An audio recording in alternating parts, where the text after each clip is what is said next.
So I've come down to see the absolutely fantastic Christmas lights in London for 2024. I did see them last year and the year before, and I was absolutely blown away this year. I think that all around the lights are so much better this year than last year, and they were great last year as well. But last year I noticed there was quite a lot of repetition from the year before, and this year I think everything was very fresh and new, and I absolutely loved it. Unfortunately, I was a little bit late this year, but if you get a chance, definitely come down and give them a visit.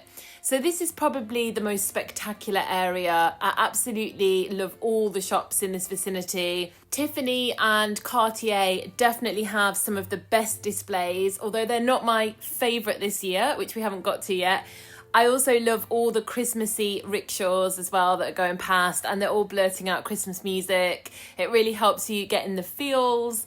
I don't know how I'd feel if I was one of the workers though and I had to listen to Mariah Carey, All I Want for Christmas, on repeat for the entirety of the Christmas period. So here is probably my personal favourite, or one of them. I absolutely love Dior with the seahorses. It really reminds me of some of the displays at Chelsea and Bloom.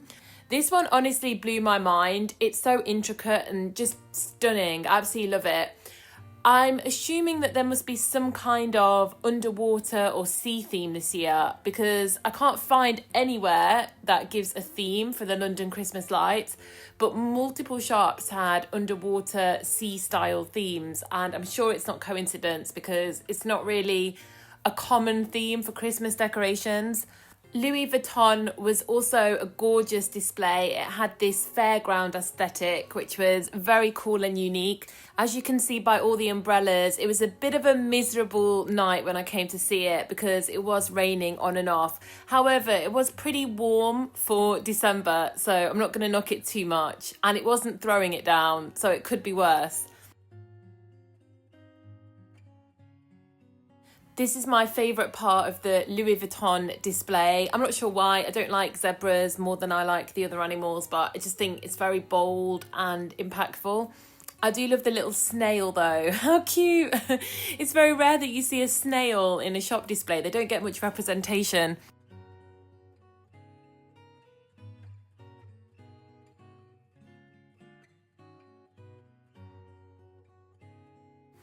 Chanel, also absolutely gorgeous. They always have a beautiful display, and they always tend to have something on the building as well, rather than in the window.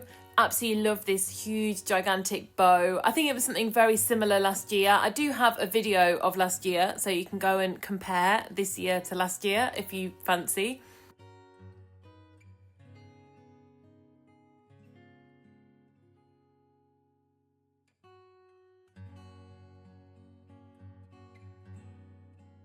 I also loved Roberto Cavalli. I just love these tigers, and I love this bag as well. These shops have some absolutely gorgeous things in them. And even if you're not in the market for buying, sometimes it's nice just to look at all the inspiration and the cool designs.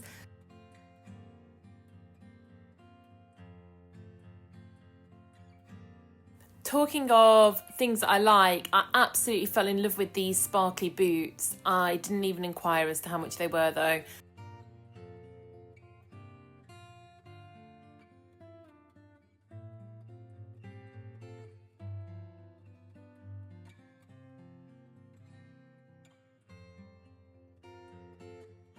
So this is a designer I've never heard of. You can see the name up there on the flag. I mean, there's nothing that unusual about this display, but I absolutely love it. Sometimes less is, well, it's not really less is more, but sometimes simple ideas can work really well. And I just love fairy lights. So this absolute mass of fairy lights was really gorgeous to me.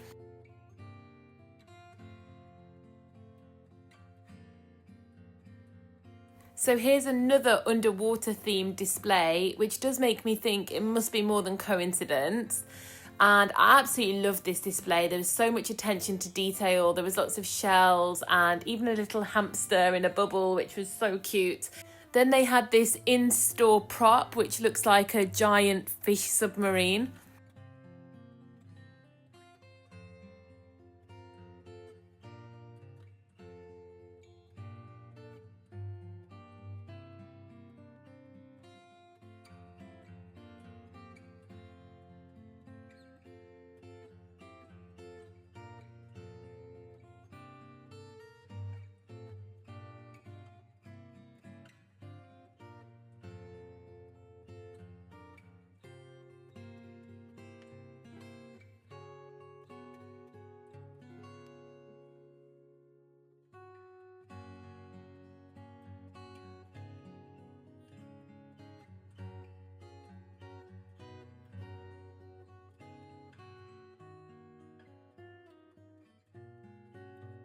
So I have to show you this. While I was looking around at the Christmas lights, I stumbled across this incredible gallery called Gallery Bartow. And I don't think I've ever been in such a cool art gallery, and I've been in quite a few, but I just thought there was so many amazing pieces in this one. So they have a lot of foreign artwork, particularly from Europe, and then the swimmers are by a Miami-based artist. I really love this big round piece here, definitely one of my favourites. It's by an artist called Anna Lu, and it combines ancient Italian traditional techniques with resin and uses unconventional materials. These swimmers were also incredible pieces. They're made of resin, and if you look closely, I haven't really captured it here, but they even have tiny little droplets of water on the skin. This is another of my favourite pieces. Being a Piscean, it definitely reminds me of Pisces energy, being watery and bubbly. It's actually a series that's designed around soap and reminding us that everyday objects can still be a vehicle for limitless creativity.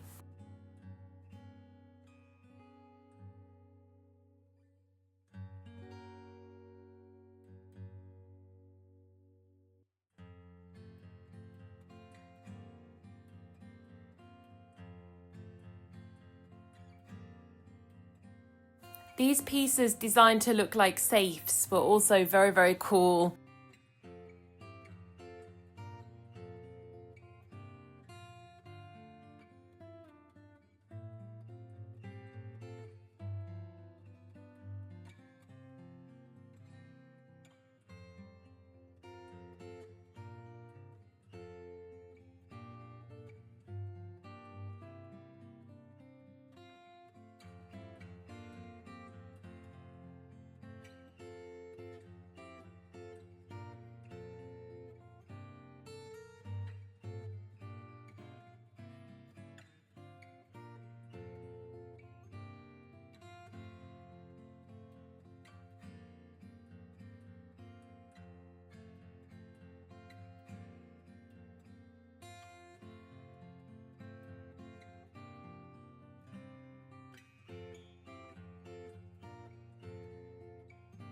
I also love this butterfly piece, which was actually in another gallery a little bit further down the road.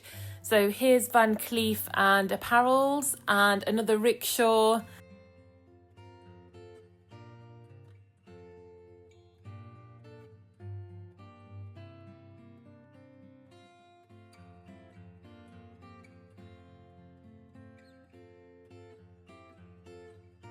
Stella McCartney, I always feel, has a little bit of a disappointing display. I'm pretty sure this is exactly the same as last year. I haven't gone to reference it, but I sort of remember it looking very similar.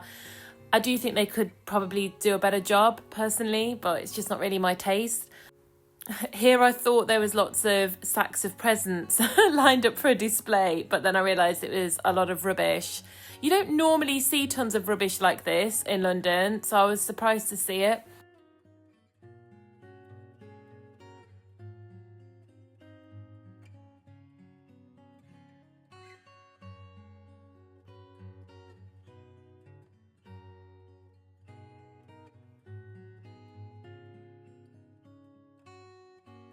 So here we are in Burlington Arcade, which was actually built in 1818. It housed 51 independent boutiques across 72 units, and at 196 yards long, it is still one of the longest arcades in Britain. I had a really funny encounter with the shoe shiner as well, because he saw that I was about to film and he said, "Go!" But he was so sweet and he actually gave me a chocolate.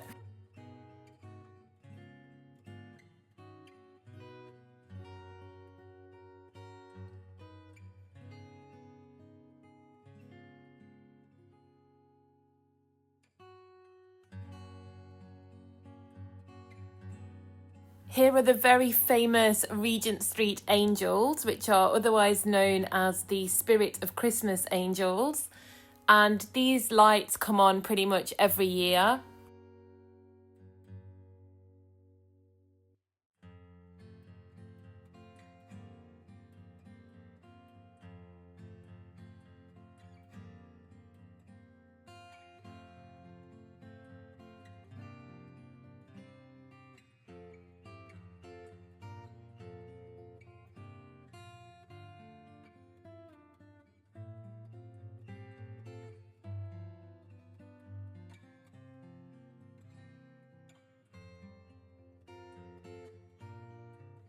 Here we have Hamleys, and their display definitely wasn't as good as last year.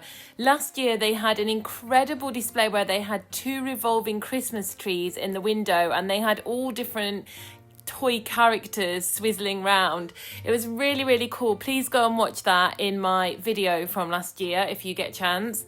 They also had a guy outside doing balloon modelling, which was super cool, and making animals and swords and handing them to the kids. Carnaby Street had these crackers, which I didn't think was as good as last year either. Last year, Carnaby Street had some really cool planets and space-themed stuff going on. We randomly discovered these phone box installations with the SOS neon lights inside. It really reminded me of Doctor Who, but they're actually an art installation designed by the Scottish artist Max Boyler. So no Christmas excursion to London would be complete without a visit to Liberties. And they even had a sale on, so what better time to go? They had a big theme of lemons in the kitchen department, and you know what happens if someone gives you lemons, then make lemonade. They had a big Wicked themed display this year. And for any of you who watched my short on YouTube where I was in Liberties before and I saw this £80 golden cup, you'll be pleased to know that it's been reduced to £50. Woohoo!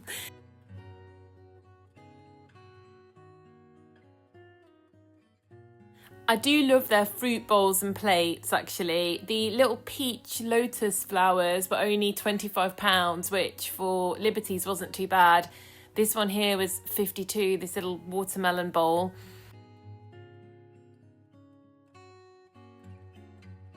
They also have a whole room of different fabrics, so if you're into making your own clothes or making your own furnishings, you'll definitely find some amazing material here.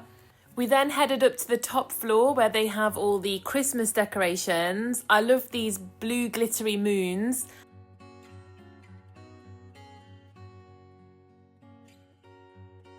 I really wanted one of these blue velvety reindeers, but they were about £125.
They also had a life-size moving pyrotronic white tiger. And that is it for my Christmas lights tour of 2024. I really wanted to go and see a lot more this year, but time just disappeared. So I'm going to have to leave them for 2025. Anyway, have a good one and I will see you soon.